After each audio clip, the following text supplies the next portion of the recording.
Hello folks, welcome back. Today in the workshop we have the Sangu kaku, Japanese maple, and as you can see, just like all the rest of my trees, it's growing like gangbusters. I made a mistake on this tree and I left the wire on the apex a little bit too long, and the wire actually started cutting in, and it's got an ugly wire scar here on the apex now, which I'm really not happy with. Unfortunately, right below the apex there was a branch that was growing out and it has since died back, so I'm going to need to figure something out with the apex. I'm thinking if I potentially of cutting it back right here and then allowing this right here to become the new apex, and I'm hoping that when it thickens up, it'll thicken up to a point where it'll close that scar over and we won't have an issue. Another thing we're going to do today to this tree is just kind of get it into check. The only branches that really need to be growing this wild and out of control are going to be the apex and those two thread graft branches on the bottom that we created. So the rest of these need to be brought back in. And I did get another flush of growth down here at the very base of the tree, so we're going to need to go ahead and take care of that as well, so we don't have any unsightly reverse taper or any bulges from these clusters of branches down here that are growing. So let's go ahead and get started with that. It's just a matter of getting in here and removing them. And there are quite a few of them again this year. It's rare that you get this kind of flush of growth in the same location every single year. But for some reason this bad boy just does not want to give up the lower branches around these scars. Which is understandable. I mean, it's probably trying to heal these, but we're inhibiting it from doing that, which is fine. We don't want to, again, have unsightly bulges at these wound sites, so the best thing to do is go ahead and remove these now. So that's what we're going to do. And it may push out another flush of them, and we'll just keep pruning them away.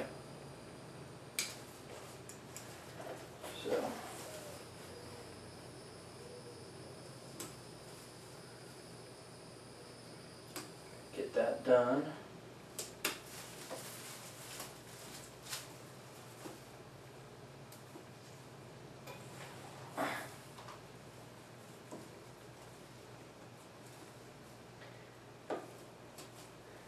Then after we get this done, we'll start working on the upper portions,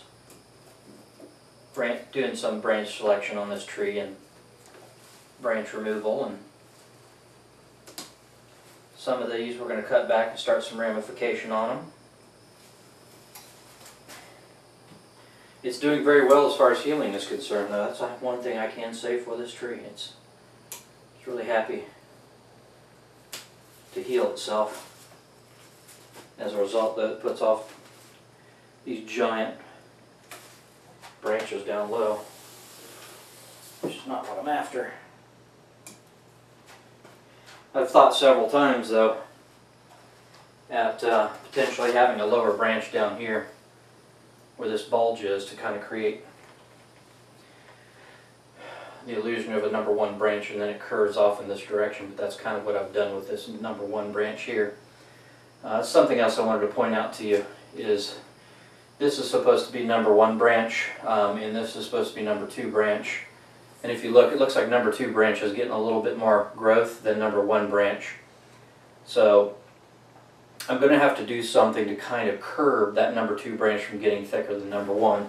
It's already started to do that, and instead of letting it grow free and thicken up, since it's taking over and getting a little bit too carried away, what we're going to do is, if you can see, there's this branch here that's coming out. I'm going to cut back to this branch. Now, this time of season, when you do these cuts, you want to make sure you leave a huge stub, which is what I've done just now. And there's actually another back bud right here that kind of popped out beforehand, so that's going to work out in my benefit as well. So I don't know that I'm going to get much dieback, but if I do, I've left a good 1.5 inches, 1 3/4 inches of a stub back to this branch. This right here is another portion of this branch as well. And of course, because we're trying to keep it in check, I'm going to also cut it back a little bit, because eventually we're going to have this situation for this branch. So I want to make sure that I kind of keep it in check, or kind of let it know, hey, you're getting a little out of control here, it's time to slow down. And then I'm going to keep this one, which is number 1 branch, main branch, allow it to completely grow freely still this year.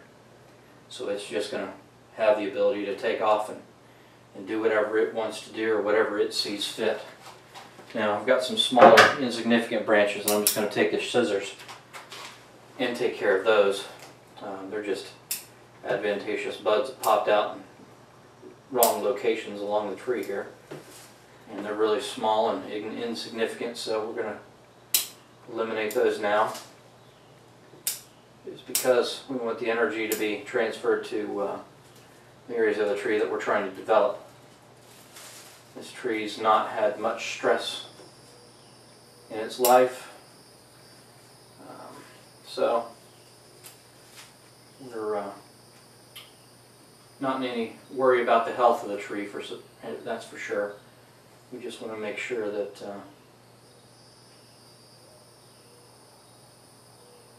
we do what we need to keep the tree healthy, but at the same time we want to make sure we're doing the right thing for the design of the tree as well.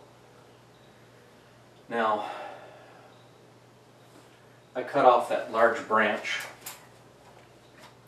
If you remember up here in the tree, it was much too large for the area that it was in, and not only that, but it was heavily scarred, and so we've got a massive amount of branches that have popped out above there as well. So we're going to take a look at that in just a minute, but I want to show you the back of the tree.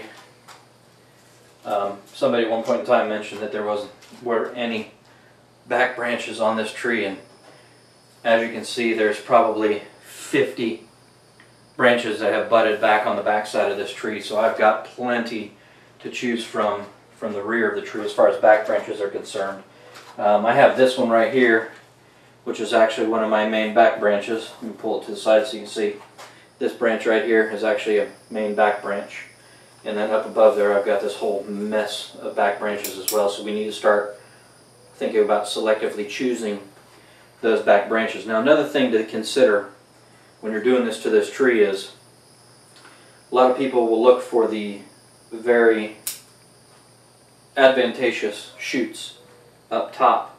What I'm actually going to do is use the smallest, weakest shoots up top, because of course you want your thickest branches at the bottom and your thinnest at the top. So I'm going to go ahead and go through here and just kind of see what I can see and do some selective pruning and get rid of what we don't need.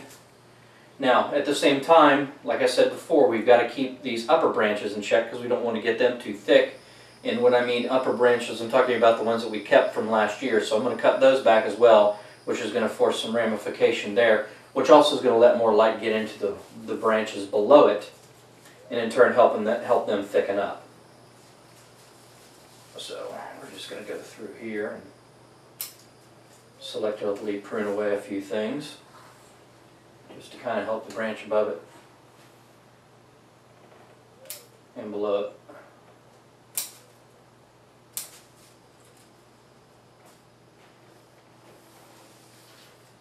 We've just got a madhouse of back branches up here now, so I've got two there that are just going gangbusters. Let's go ahead and take care of some of these up here. No, I'm not going to use you. Let's see what we've got going on here.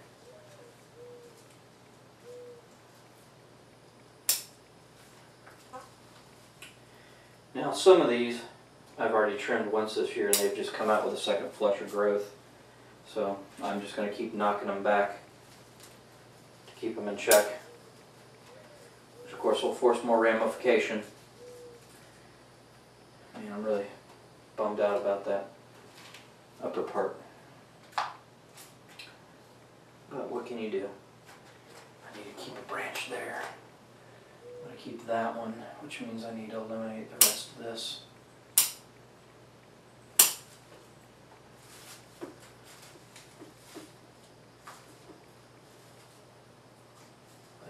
this up. I'm going to keep this branch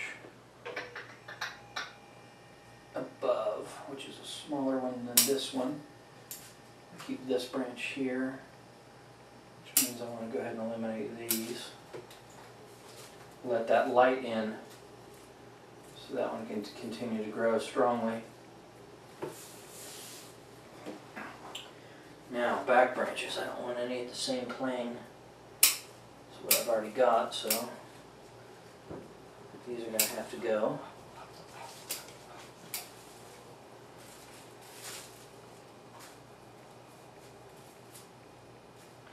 Got one here growing straight up. Definitely want to eliminate that one. So this is, oops, this is one that's being kept.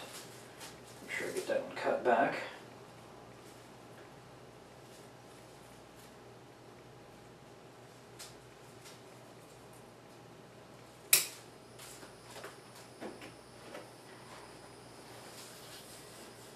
Alright, so I've done some pruning to the back now, and you can see I've kept this branch. This is our new main branch up here. This is going to be a back branch to kind of fill in this gap. They are at different heights, and there's no other branch at this height all the way around this portion of the tree, so that's good. I'm going to keep it just like it is. Now I've got this one up here to contend with. This is going to be a keeper branch as well, so I'm actually going to cut that back to just one set of leaves, which will allow maximum light to get to this portion of the tree, so these can get thickened up a little bit. And let's see what we're doing about the back. This back branch up above here. Keep. We're going to keep on this. You can keep this portion here. So we can keep that. So get in here and start looking at anything growing straight up. I always eliminate right away branches that are growing straight up, and then, like for instance, that's a pretty large branch for up above where I want it to be, but down below it at this node I did have a couple smaller ones that sprouted out, so I cut back to those. And same thing goes for this right here. Always leaving just a small nub for it to die back to. Always remember to leave a small nub for it to die back to.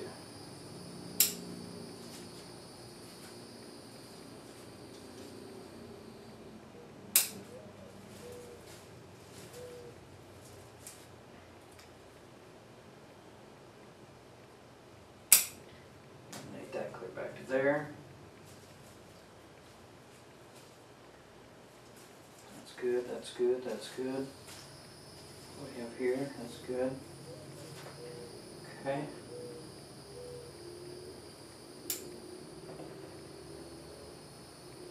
Alright, so what we have left here that you see that's long gangly growth is actually the stuff of the number one branch, which is these three here. There's the lowest branch on the tree. I'm going to allow those to do their thing and elongate and thicken up. I've cut back over here because this is the secondary branch, and of course, like I said before, it's getting a little bit thicker than the number one branch, so we need to keep it in check, so I've cut it way back. This right here, right above it, that you see is going to be another main branch on this tree. It's a little bit small for where it needs to be here, so I'm going to leave this to grow freely. Back branches, same thing goes. It needs to thicken up a little bit. I may leave this one on just like it is now for a little while, let it thicken up as well. I don't know if it's going to extend much more than it has already this season, but you know what, let's just start the ramification process back here as well. Now I'll allow new branches to come out and it'll thicken up that way. Whenever you get these Japanese maples and you get to a point on the tree, I'll give you a couple examples here of what I'm talking about. It's easier to see what I'm talking about than figure out what I'm saying in speech sometimes. Okay. This back branch was the one I just trimmed off. And if you look here at the growing tip, the leaves are gone. It's not going to extend any further this year because there's no growing shoot there at the tip. So if you eliminate that, that'll back branch, create two new ones, and then they'll take off again, which is in turn going to thicken up the branch. Now if you look at this branch, it still has a viable growing tip on it. So this one will continue to extend and extend and extend. These can keep on going, but the one I showed you before will not. So if you have anything like that on your tree and that's a branch that you want to get thickened up, just cut it off and it'll back bud and put out 2 new shoots right below your cut site, and it'll keep extending. Now, I don't want that to get any longer. Let me go ahead and zoom in at the top here so you can see what I'm talking about. I got lazy, got caught up with family issues, and was not able to take care of this tree adequately this spring, which kind of bums me out because I was really looking forward to, you know, continuing the development on this tree, which is okay. But it's got some ugly wire scars, and it's my fault. I should have paid attention. I didn't realize it was going to grow as fast as it had. And again, like I said, it's my fault. So you can see these are pretty significant, pretty severe wire scars here. I'm going to attempt, I'm going to cut this tree back here. Well, let me zoom out now. Now that you've seen my mistake. And it happens in bonsai. I mean, it's just whatever. It happens. So here's my thought. I cut this back up here, and I utilize this as my new branch. And I'm hoping in turn this is going to take off like gangbusters, which in turn is going to thicken this up, which in turn is going to close all this wound scarring completely and eliminate it. Maybe not this growing season, but more than likely next growing season. So we're going to go ahead and do that now. And, you know, if it doesn't, I'll just wait for another dormant bud to pop down here somewhere, and I'll just eliminate the whole top again and start over. So I'm actually going to knock this right there. That's the cut site. I'm going to put some cut paste on there as well, just to help. And then I'm going to wire this up like so, so it becomes the new apex. And if this dies all the way back to here, I've still got this on this side to become the apex. So I've left myself an out.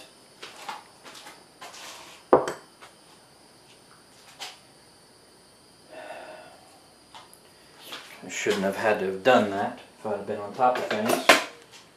But I've got a 6-year-old competitive gymnast and a 1-year-old, and sometimes it's difficult to keep track of everything that you're doing. Now when I wire this, I'm wiring in the opposite direction that the original wire was, so we're not going back into that same situation. So just going to go ahead and bring that up just to let it know, hey, you're the new boss, and it's still got a viable shoot at the top, so it should just go ahead and take off. So let's go ahead and get this cleaned up a little bit. Get all these branches out of here, and we'll zoom out, do a quick 360, and get this bad boy back on the bench.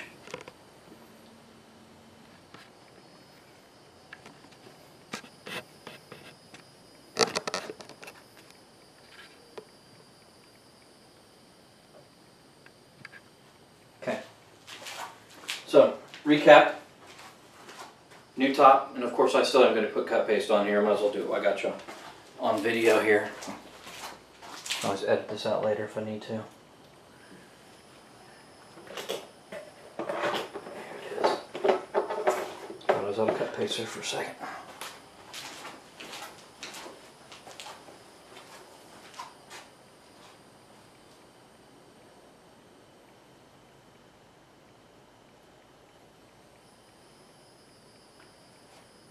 That's the only one I'm going to worry about putting cut paste on. The rest of them I'm not worried about. I want them to die back to where I've cut them at. That one there I do want it to die back where I've got it cut out as well, but I would prefer it to be a controlled dieback than just going crazy and tying way back the tree, down the tree trunk. Okay, I'm going to get this one back out on the bench and let it grow. I'm not going to do a complete 360 of course because don't want to damage these branches here. It's kind of close to the back wall. I'll come this way with it as well.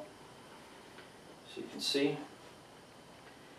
And I think the tree is doing really well, so I'm really happy with what I've got so far. And as you can see, I've got plenty of back branches here. Decent amount of side branches on both sides. This side over here is a little bit thicker than this side is for now. This side will fill in without a problem. It's just a matter of time. It's just this side was very barren to begin with, and I just had to do some things to kind of try to balance everything out here. So we're doing real well. Pretty happy with progress so far on this tree. It's got awesome nabari on it. It's a Sangu kaku. It's got the beautiful bark. It's got the beautiful leaves, beautiful fall color. And that's it for now. And we'll revisit this one in fall and see what the fruits of our labor are from doing this technique to the next stage. Thanks for watching.